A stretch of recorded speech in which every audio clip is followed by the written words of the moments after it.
demonstrating it down there, how it works. So that's an important step for us to be part of that network society. And here we are addressing the machine to machine. Another thing that we launched just recently as well, and we are showing here, is a new way of doing the radio base station, the AIR. Antenna integrated radio, AIR.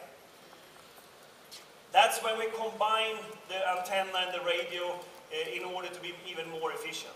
And that's part of our idea to get more efficient work in the urban cities in order to actually have smaller, smarter solutions in cities where you actually need better coverage, where the main part of the traffic will be. This one uses 42% less power than other radio base stations. It takes a third of the installation time than a normal radio base station. So it's again efficiency and that will create these networks. Finally, another thing that we are launching here is the SSR, the Smart Service Router. Smart Service Router. We are very proud of this. This is development that we have done in Silicon Valley. It's not enough in these new networks to only have the radio interface optimized. You need the routing as well. A smart router that can be both scalable, enabled to make large data traffic, but it has to be smart. And this one is really smart. It looks maybe like a coffee machine, but it's brilliant. And it will actually be able to route information to the right place at the right moment in order to make it efficient. So this we definitely believe in Ericsson we're going to have as one of the key solutions for this network society. And we're really proud of it, and we're really going to get out competing with it. What about the technologies then for the network society? I usually say that if I would have been standing here for 2 years ago, I would probably say that, and it could be me, I know that, but saying that 14.4 megabits per second would probably be the fastest we can get on HSPA and 3G. Many of you know that last week we tried, tested and proved together with Singtel 168 megabits per second in the HSPA networks. We have 42 commercial already available. We're going to 84 this year. So the power in the R&D of Ericsson is fantastic getting out this product. So we see more possibilities on HSPA continuing to evolve. So the investment on HSPA is extremely important. At the same time, we see LTE coming earlier. Last year, 16 commercial contracts in 11 countries in 3 continents. That's basically addressing 150 million subscribers worldwide that can have LTE, which of 100 million is with Ericsson. Meaning that we were first out grabbing the larger operators when it comes to LTE that earn commercially in launch. Of course, started in Sweden, then in mass volumes, going out to US with Metro PCS and Verizon. Telia was the first out. That's very important for us again. Technology leadership, we first out, captured LTE, at the same time having HSPA continue to move. In all this deal, services has also been a very important part. Seeing that services, we can integrate, operate and run the networks. And our service organization has continued to grow. And we can actually, over there, see a network operation center. You can finally see what we are really doing in services. Running networks with 750 million subscribers. That's how it looks. And if we exclude the field operation, it's some 450 million subscribers. Last year, we got 54 new managed services contracts, which are half of them were renewals. And we have now 45,000 people working for Ericsson in services. A very important piece of doing the network society, having technology, having the services. So, I've talked about the mobility, I've talked about the broadband, I talked about what we are doing in these areas to be part of it, because we need to change as well. Because if you look, the last 20 years, Ericsson has been the leader in this industry to create these networks. But there is an inflection point going to the network society, when everything benefits from being connected will be connected. And Ericsson has to change as well. And we need to move. And last year we talked about changing our organization to meet that with a new go-to-market. market. Here I talk about new products, machine to machine, etc. But what about the cloud? The last part of this recipe for actually doing a network society. I start with this. For 1 year ago, we invested in a company in India because we thought they had a great idea. Novation, PC as a service, PC in the cloud. They have invented a PC in the cloud where you actually have a dumb receiver and then all intelligence sitting in the cloud. To maintain it, software, security, storage, and all of that is in the cloud. And suddenly you can bring out PCs wherever, very cost efficient. That's one way of doing cloud services, but it's based on that there is mobility and broadband in order to do it. Last year we also announced Connect to Learn. Connect to Learn is an initiative together with Madonna in order to bring out education for girls in secondary class in Africa. We have now launched that in Ghana, where we have mobility, we have broadband, and we bring in PC as a cloud, or PC as a service out, in order for them to get hold of all education material that is digital. So it doesn't really matter where you are, because you can get hold of it. That can only happen in a network society where you combine all these three things. So what is Ericsson doing here in the cloud?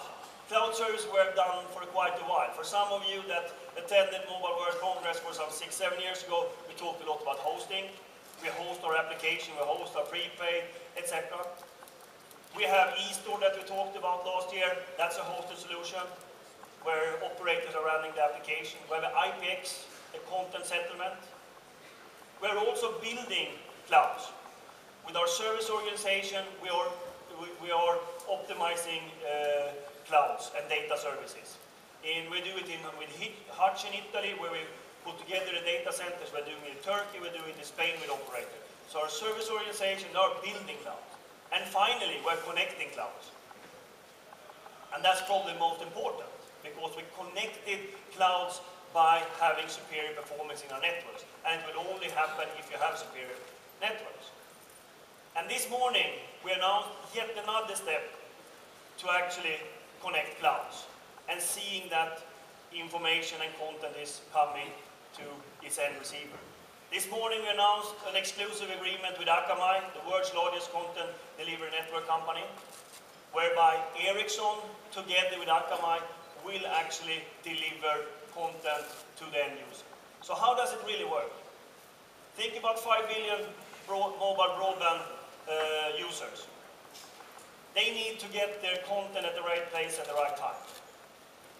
Akamai have all the relationship with the content providers, and Ericsson has made a technical solution with Akamai that actually can provision this, so it's getting faster to the end consumer, regardless of if it's a tablet, a smartphone, a PC, or whatever it is. And it's actually more efficient because we're going to use the content delivery networks. And it's actually what we call a mobile cloud accelerator.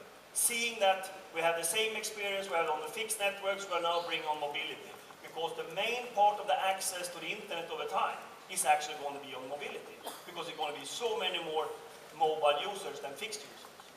So we think this is a great partnership where the leader on the content delivery side, together with the leader on mobile broadband, will actually create a solution for delivering this content out to the end users. So I'm proud and happy to have the president of Akamai here, David Kenny, to say a couple of words how we feel about this relationship and what we have launched today. David, please. Thank you. Welcome. Thank you. Good morning. On behalf of Akamai, I want to just make 3 points. One, we're excited about the leadership of these two companies. As Hans said, Ericsson is clearly the leader in the traffic through smartphones. Akamai has the leadership in content over the fixed internet. We have a footprint of 83,000 servers around the world that live inside over 900 networks and deliver, by different measures, between 15 and 30% of all the content that goes through the internet today. And we do that well, and we deliver that to the edge And when we get to the cellular networks, we don't have the same influence today.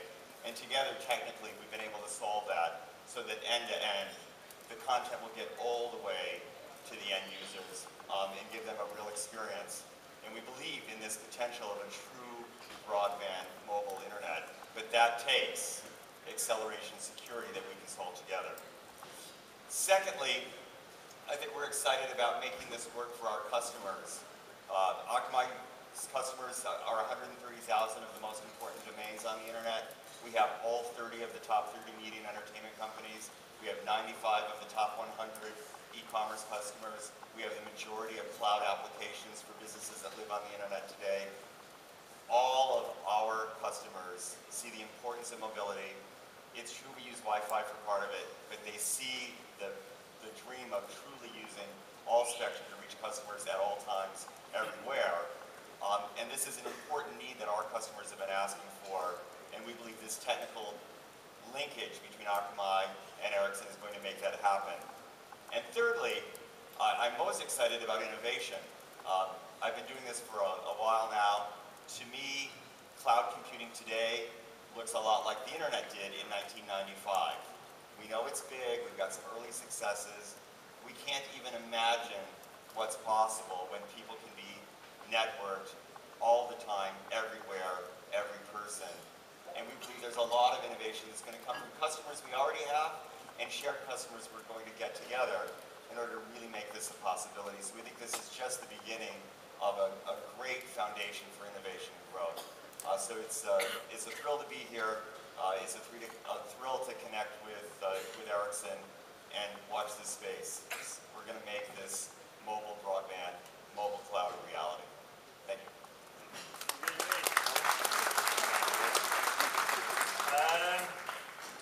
So let me sum up, but again, that's another important piece of it. And coming back to, again, what I talked about this morning, the network society, that's sort of the next 10 to 20 years with this industry will be part of, both from subscribers, enterprises, from governmental businesses, and the society.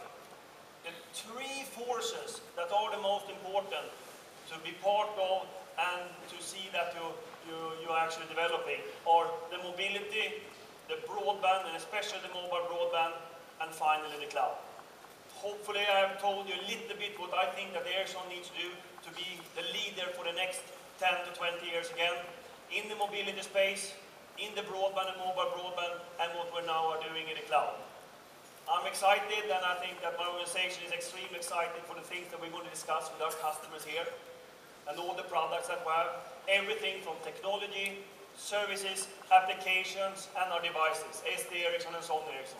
Because all four of those pieces are important to transform to a network society. And we are betting that Ericsson will be the leader in that network society as well in the next 20 years.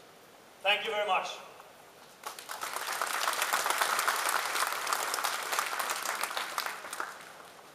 Yes, Henry. Very good. Thank you, Hans. Thank you, David.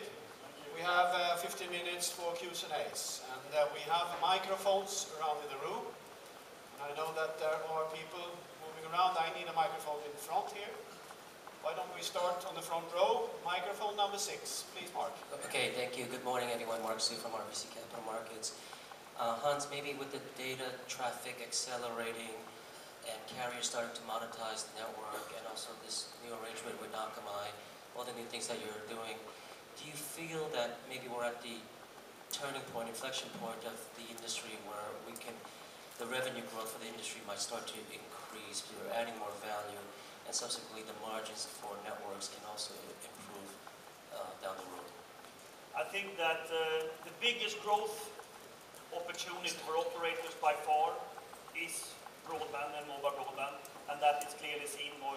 Then it's different regions and markets that are a little bit different in phases. I mean, we have clearly seen that the US driven a lot by the smartphones and the connected devices, but also by the cloud services that is coming more and more, or in the front row together with parts of Asia like Japan.